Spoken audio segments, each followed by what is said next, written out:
तो दोस्तों जय हिंद, नमस्कार और सत श्री अकाल। स्वागत है आपका यूरोप के सबसे छोटे कंट्री जिसका नाम है लग्जमबर्ग। ये कंट्री छोटा तो है पर लेकिन है बहुत बहुत ही रिच कंट्री है। तो आज हम यहाँ पे पहुँच चुके हैं और लगभग यहाँ पे 24 घंटे बिताने वाले हैं। आज का रात का स्टे भी यहीं पे रहेगा। तो देखते हैं ये कंट्री कैसी है। अभी सुबह मैं स्ट्रासबर्ग से निकला हूँ। सुबह डैनियल जी हमें छोड़ने आए बस स्टैंड और फ्लिक्स बस पकड़ के हम पहुँच चुके हैं लग्जमबर्ग। पता है लग्जमबर्ग में जो पब्लिक व्हीकल, जिसको पब्लिक ट्रांसपोर्ट के लिए जो भी गाड़ियाँ चलती हैं वो टोटली फ्री हैं। तो अभी यहाँ से लगभग मेरा हॉस्टल जो है वो 5 किलोमीटर दूर है। सबसे पहले हॉस्टल जाएंगे, थोड़ा सा फ्रेशन अप होंगे, बैग रखेंगे वहाँ पे, थोड़ा सा बैग हल्का करेंगे क्योंकि बैग बहुत भारी है अभी। फिर हम यहाँ से निकलेंगे एक्स सिटी को एक्सप्लोर करने के लिए। तो बस यहाँ पे 15 नंबर की बस खड़ी है और गूगल बहुत अच्छे से काम करता है, तो उसके अकॉर्डिंग पहुँचते हैं आप सीधे हॉस्टल। तो भाई अभी हम बस में बैठ चुके हैं और बस अभी मैंने जो ये ड्राइवर भाई साहब थे उनसे पूछे कि do we need any ticket, तो उन्होंने कहा कि नो, इट्स फ्री।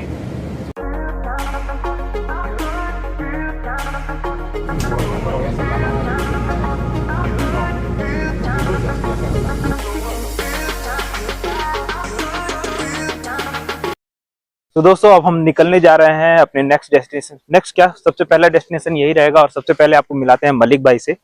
ये हेलो। मलिक भाई हमारे ही कमरे में रुके हुए हैं और फिर ये भी हिंदी बोलते हैं, तो हमने डिसाइड किया कि हम साथ में घूमेंगे। पहले हम रास्ता देख लेते हैं कि किधर चलना है, अदरवाइज बात करते करते निकल लेंगे। इसको पॉज करते हैं। तो दोस्तों मैं अभी यूथ हॉस्टल में रुका हूँ। यहाँ पे पीछे आप जो देख रहे हैं काफी बड़ा है यहाँ का यूथ हॉस्टल, ठीक है। और यहाँ पे यूथ हॉस्टल में ये चीज है, बहुत अच्छा है। बड़ा ही सिस्टमेटिक तरीके से चेक इन हुआ, ठीक है। फिर अपना जो भी लगेज है या फिर बेडिंग वगैरह है वो वहीं पे आपको मिल जाएगा रिसेप्शन पे, और वो लेकर के आप जाएंगे वहाँ पे। यहाँ पे एक चीज यूरोप में मैं देख रहा हूँ कि जहाँ भी हम जा रहे हैं वहाँ पे अगर आपको लॉकर चाहिए तो लॉकर के लिए अलग से पहले आपको कुछ डिपॉजिट जमा करना होगा। यहाँ पे की के लिए भी डिपॉजिट जमा था, की के लिए 3 यूरो का था और लॉकर के लिए 10 यूरो। वो जब आप एक बार जमा कर देंगे, मतलब वापस करेंगे, तो वो पैसे वापस आ जाएंगे आपके पास। लेकिन एक चीज का ध्यान रखें, जब भी आप डिपॉजिट जमा कर रहे हैं ना तो कोशिश करिए कि कैश दीजिए, क्योंकि कैश देंगे तो आपको कैश वापस मिल जाएगा। अगर कार्ड से देंगे तो वो पैसा वापस आने में टाइम लगता है, वो तुरंत वापस नहीं आता है। जैसे अभी मैं पेरिस में 2000 मतलब $20 मेरे लगे थे लॉकर के लिए। अब उन्होंने कहा है कि कैंसिल हो गया है पेमेंट। भाई लेकिन आएगा कब? लगभग 5 से 6 दिन हो गए हैं, अभी तक कुछ उसका पता नहीं है, ठीक है। पता नहीं आएगा भी कि नहीं आएगा। तो प्रेफर करिएगा अगर आप आ रहे हैं कि तो कैश दे दें उसके लिए। तो यहाँ पे मैंने कैश ही दिया है और रूम भी अच्छा है। और हमें यहाँ पे फिर बैठ करके हम लोग प्लानिंग किए हैं अभी जो जा रहे हैं। अच्छा आपको ये मैं बताऊं कि लग्जमबर्ग जो है वो सबसे रिचेस्ट कंट्री में है। क्यों? पर कैपिटा के हिसाब से स्मॉलेस्ट है, यूरोप का सबसे छोटा कंट्री है और पर कैपिटा के हिसाब से सबसे बड़ा कंट्री, सबसे रिचेस्ट कंट्री है ये, ठीक है। अभी चलते हैं, यहाँ पे पूरा अच्छे से मैंने मैप बनाया है कि कहाँ कहाँ जाना है। चलते हैं, देखते हैं। यहाँ का जो पब्लिक ट्रांसपोर्ट है वो फ्री ऑफ कॉस्ट है, कोई इसका चार्ज नहीं है पब्लिक ट्रांसपोर्ट का, ठीक। तो चलिए साथ में करते हैं एक्सप्लोर यूरोप के क्या, विश्व के सबसे रिचेस्ट कंट्री को।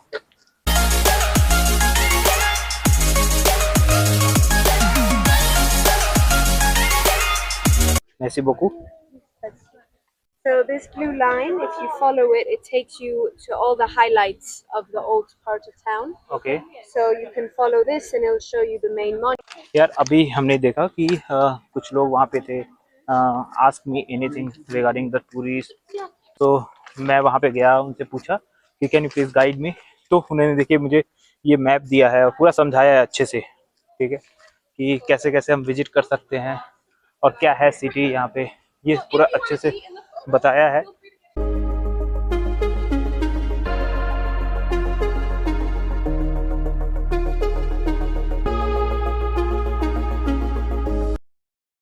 दोस्तों अभी हम नॉत्र डेम कैथेड्रल के पास खड़े हैं। लग्जमबर्ग का जो कैथेड्रल है, ठीक है, ये बहुत ही पुराना कैथेड्रल है। ये 10th सेंचुरी में बना था और उसके बाद से अभी भी ऐसे ही बहुत सारे चेंजेस आए। इसके अंदर जाने के बाद बिल्डिंग बहुत ही प्यारी है, बहुत ही अच्छी है। और यहाँ पे अच्छा यहाँ के कैथेड्रल्स में या फिर यहाँ के चर्चेज में मैं एक चीज़ देखा हूँ कि यहाँ पे कैंडल हो गया या फिर कुछ भी, अगर ग्रीटिंग्स कार्ड हैं, जो कार्ड वगैरह होते हैं, कुछ भी अगर आपको चाहिए ना, तो वो वहाँ पे रखा हुआ है और वहाँ पे उसका प्राइस लिखा हुआ है और एक बॉक्स बना हुआ है वहाँ पे जिसमें आप अपना पैसा डाल सकते हैं। ऐसा नहीं कि वहाँ पे कोई एक इंसान है जो आपको बताएगा कि कितना रुपया है, वो आपसे पैसे लेगा और कुछ चेंज वापस करेगा, ऐसा कुछ सिस्टम नहीं है। अपनी ईमानदारी के हिसाब से आदमी उसमें जो उसका प्राइस होता है वो अपना डाल देता है। और दूसरी चीज़, अब इस कैथेड्रल में हम देखे हैं कि क्या वॉल पेंटिंग, कितनी खतरनाक, कितनी अच्छी वॉल पेंटिंग है कि देख करके मतलब आश्चर्य होता है, मज़ा आता है। तो ऐसे हमारे इंडिया में भी बहुत सारे हैं जगह, जैसे बनारस में आपको मिलेगा वॉल पे जो पेंटिंग की गई है बहुत पुराने पुराने समय की, वो अभी भी है, मतलब बहुत ही पुराने समय की पेंटिंग्स हैं, कुछ अभी भी हैं। तो ये था नॉत्र डेम द कैथेड्रल लग्जमबर्ग का। अब चलते हैं आगे। बहुत तेज धूप हो रही है तो हम लोग कभी कभी सोच रहे हैं कि यार कहीं बैठ जाएं क्या, फिर शाम को घूमें। लेकिन ये यहाँ पे दिक्कत ये है कि अभी कितना बज रहा है, 5 बज रहा है और धूप बहुत तेज है।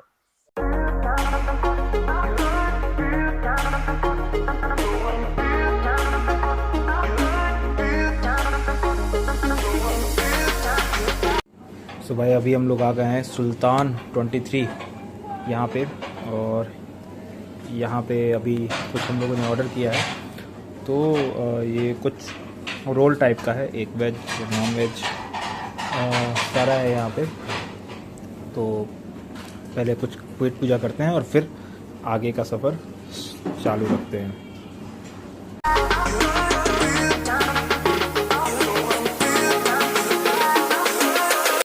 तो भाई ये सुल्तान 23 ये टर्किश रेस्टोरेंट है, वहाँ से हम लोग वहाँ से अभी कुछ रोल, वेजिटेबल्स और फ्रेंच फ्राइज, कोक, ये सब कुछ खा पी करके अभी निकल रहे हैं। और अब जाते हैं, थोड़ा सा और एक्सप्लोर करेंगे सिटी।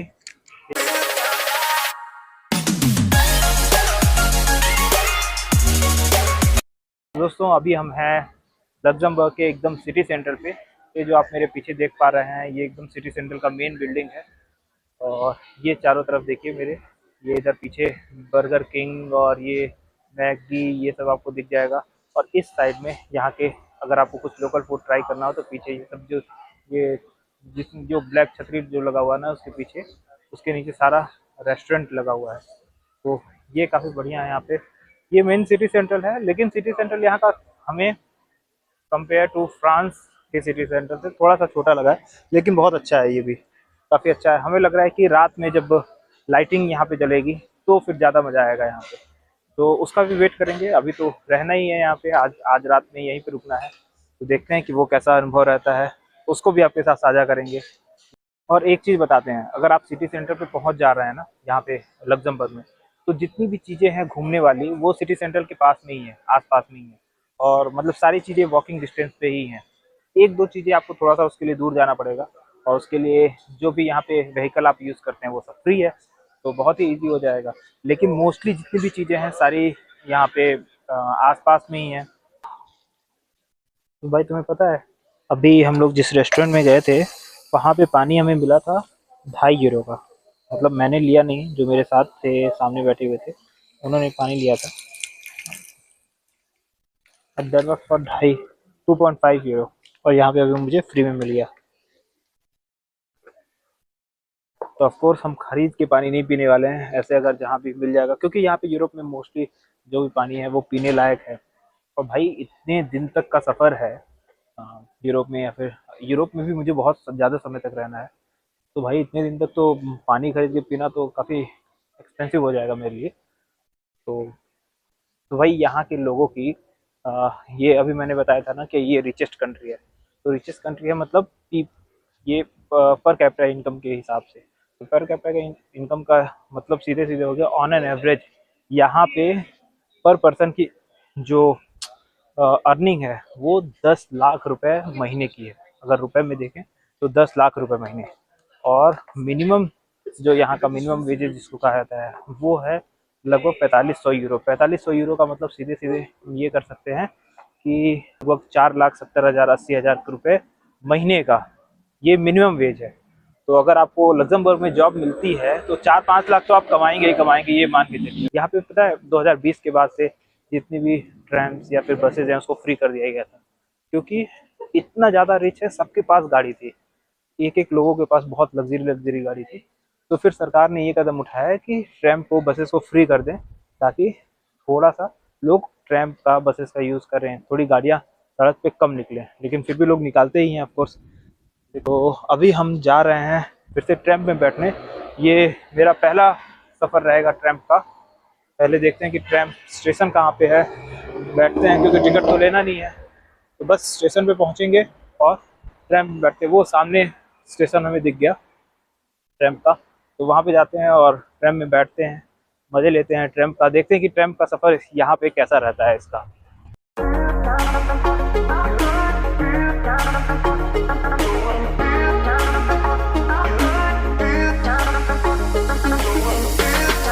तो भाई अभी हम ट्रैम के अंदर आ चुके हैं और ये देखो पीछे ये जो एक पीले कलर का जो बटन दिख रहा होगा, इसको दबाना होता है खोलने के लिए। ऐसा नहीं है कि यहाँ पे हर स्टेशन पे खुल ही जाएगा, इसको दबाना होता है।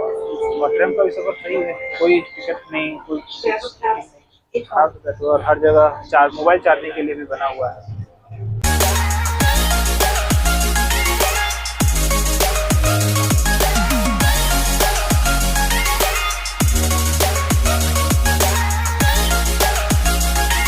भाई ये मेरे पीछे जो देख रहे हो ना, वाइट कलर की जो बिल्डिंग है, ये यहाँ का एक कोई कंसर्ट हॉल है और ये बड़ा ही फेमस है, ठीक है।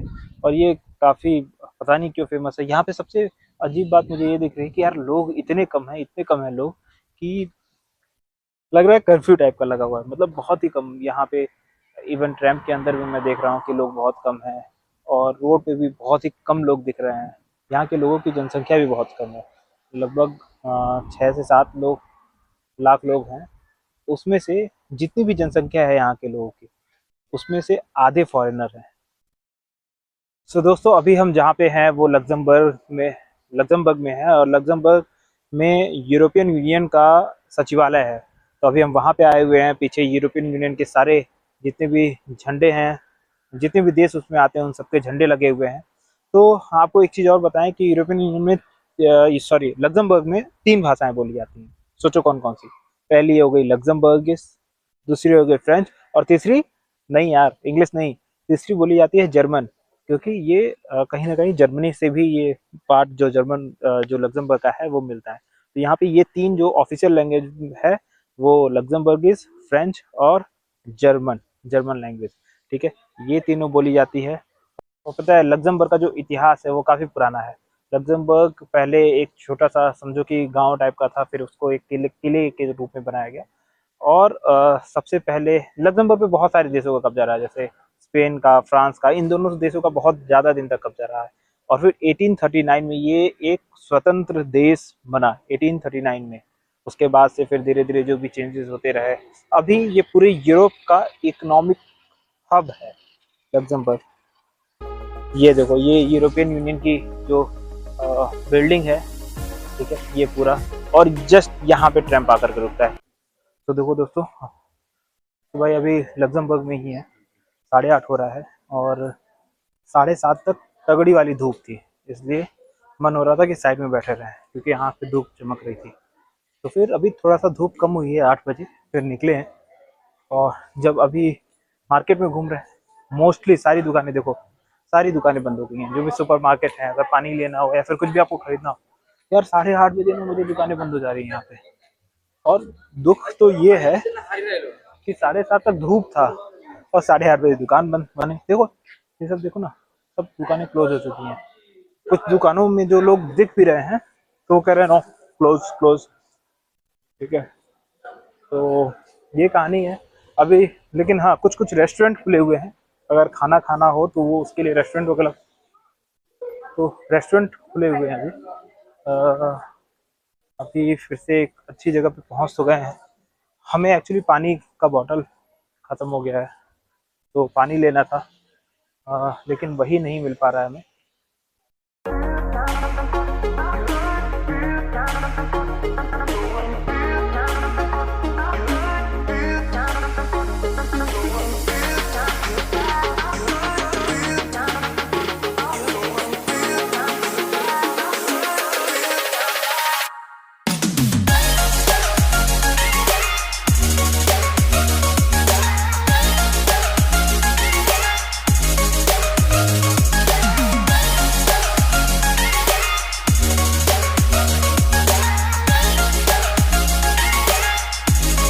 तो भाई अभी हम आए हुए हैं शामीन दला कॉर्निस, ये जगह का नाम है। नीचे बहुत बढ़िया सी एक कैनाल है और पूरी सिटी यहाँ से दिख रही है। ये है लग्जमबर्ग का ओल्ड टाउन, ठीक है। लग्जमबर्ग एक न्यू है सिटी है और एक लग्जमबर्ग ओल्ड सिटी है, तो ये ओल्ड सिटी है।